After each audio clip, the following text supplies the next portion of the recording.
Olá, está começando o Boletim Coronavírus. Que bom ter a sua companhia e audiência. Já está em vigor a lei que prioriza grávidas, lactantes e mulheres que tiveram um bebê há menos de 45 dias na vacinação contra a Covid-19. A nova lei foi sancionada pelo presidente Jair Bolsonaro e inclui também crianças e adolescentes com deficiência, comorbidades ou privados de liberdade no grupo prioritário da vacinação contra a Covid-19. Mesmo grávida de 38 semanas, Mirela não para. Ela faz questão de cuidar de todos os detalhes, desde a fabricação até a organização das lojas. Mãe de primeira viagem, a empresária nunca deixou de trabalhar por necessidade, mas redobrou os cuidados durante a pandemia da Covid-19 e fez questão de se vacinar. Já tomei as 2 doses, no intervalo curto de tempo eu tomei, então já consegui concluir o ciclo das 2 doses e foi uma sensação de muita felicidade. Lei sancionada pelo presidente Jair Bolsonaro inclui grávidas, lactantes e puérperas, independentemente da idade, no grupo de prioridade de vacinação contra a Covid-19. A Ângela também está grávida e comemora a notícia. A sensação de quando finalmente liberaram para as grávidas, para agendar aqui em Brasília, foi, de muita alegria. O ministro da Saúde, Marcelo Queiroga, lembra que a população precisa completar o esquema vacinal para se proteger contra o vírus. Não podemos baixar a guarda porque lutamos contra um inimigo perigoso que é o vírus. Então, aqueles que não tomaram a segunda dose, que estão em atraso, têm que voltar para tomar a segunda dose. A Agência Nacional de Vigilância Sanitária, Anvisa, recebeu pedido de autorização para estudos de fase 1 e 2 da vacina Spintec. Isso significa teste em humanos. O imunizante contra a Covid-19 é desenvolvido em uma parceria entre a Universidade Federal de Minas Gerais e a Fiocruz. A Spintec é uma das 15 estratégias para desenvolver imunizantes 100% nacionais contra a Covid-19 da Rede Vírus, formada por especialistas e vinculada ao Ministério da Ciência, Tecnologia e Inovações.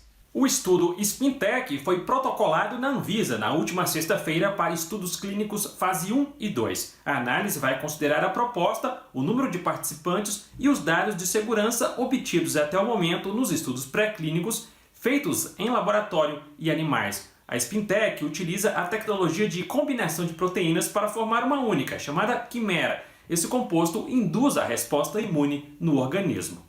Os resultados que nós obtivemos no laboratório nessa fase pré-clínica foram fantásticos e credenciam essa vacina a ser testada em seres humanos a partir desse momento. A expectativa do ministro Marcos Pontes é incluir a nova vacina no Programa Nacional de Imunizações. Ela pode chegar ao mercado e à população ainda em 2022.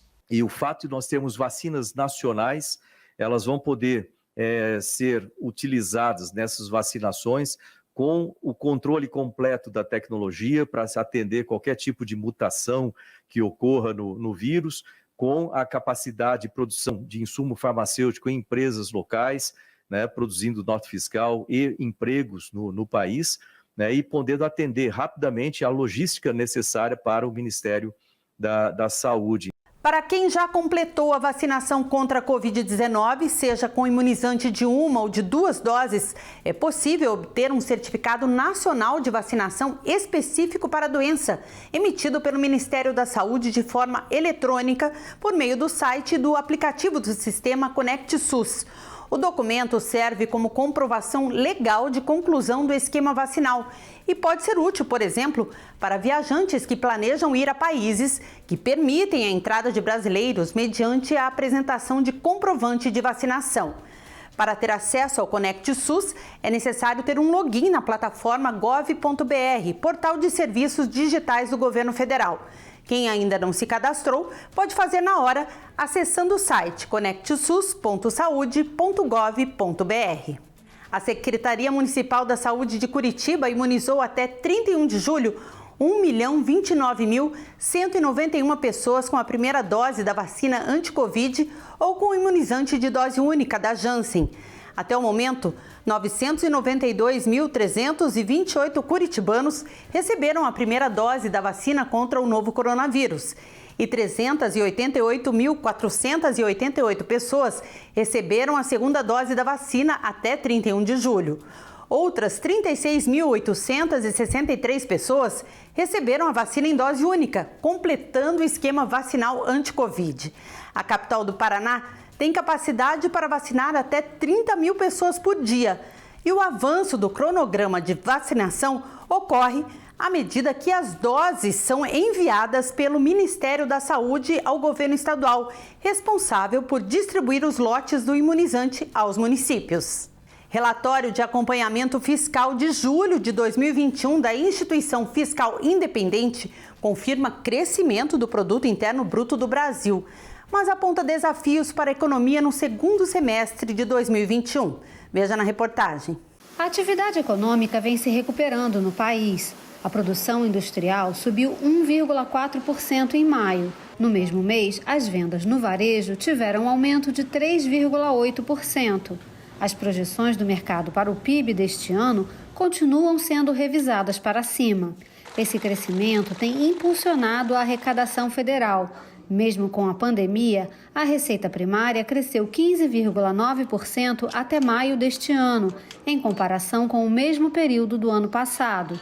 Os dados são do relatório mensal da Instituição Fiscal Independente do Senado, que, apesar dos números positivos, aponta riscos para o restante do ano. Um dos riscos apontados é o ritmo da vacinação, em meio à disseminação de variantes mais infecciosas do coronavírus. Outros são as consequências que a atual crise hídrica pode trazer para a economia, como o aumento no preço da energia elétrica, que foi o item com maior impacto no IPCA de junho, junto com os combustíveis e os alimentos.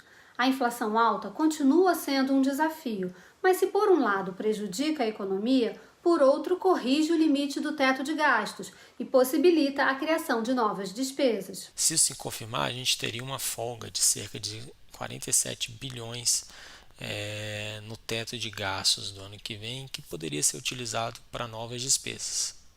Quais despesas seriam essas? Bom, o que o governo tem anunciado ou eventualmente especulado é ampliação do Bolsa Família, concessão de reajustes salariais e eventualmente uma recuperação dos investimentos tão debilitados ali nos últimos anos. Então existe essa possibilidade de crescimento de despesa, mas ela só vai acontecer se você tiver um cenário em que a inflação arrefece nos próximos meses. E os próximos meses são bastante incertos. Você tem aí uma crise hídrica que já repercute nos índices de inflação e que pode inclusive frear a recuperação econômica que a gente tem observado em 2021. Depois de tantos meses de pandemia, muita gente sofre agora com medo de sair de casa. E esse medo tem até um nome: agorafobia. Um medo tão grande que pode até paralisar. A agorafobia é um transtorno de ansiedade que afeta cerca de 150 mil brasileiros. O termo agorafobia, do grego agora, vem de praça pública. Então, agorafobia seria o medo, a tensão, a ansiedade, o mal-estar da pessoa em determinadas situações. Geralmente tem a ver com a impossibilidade do indivíduo ter saídas dentro de um ambiente, geralmente ambientes com público, Então, por exemplo, uma fila, o interior de um banco, o interior de um supermercado em que existe só uma saída. Para fazer o diagnóstico, os sintomas do transtorno devem estar presentes por pelo menos 6 meses. Esse diagnóstico ele tem que ser dado a partir do momento em que esse tipo de sintoma traz algum tipo de disfunção na vida da pessoa, tá? Em que ela deixa de sair de casa, em que ela deixa de ter uma vida social, muitas vezes, ela acaba tendo um isolamento, que é um sintoma grave. A agorafobia é um transtorno de ansiedade, E a ansiedade, ela gera sintomas físicos, como frequência cardíaca altera, pressão arterial, sudorese, Então, o indivíduo sente fisicamente né, o reflexo de tudo isso que está acontecendo ali. A agorafobia tem tratamento. Com acompanhamento médico, o paciente pode superar o medo e levar uma vida normal. Eventualmente, a gente indica sim o uso de medicação, tá? Um grupo específico de remédios que se chamam inibidores seletivos da captação da serotonina.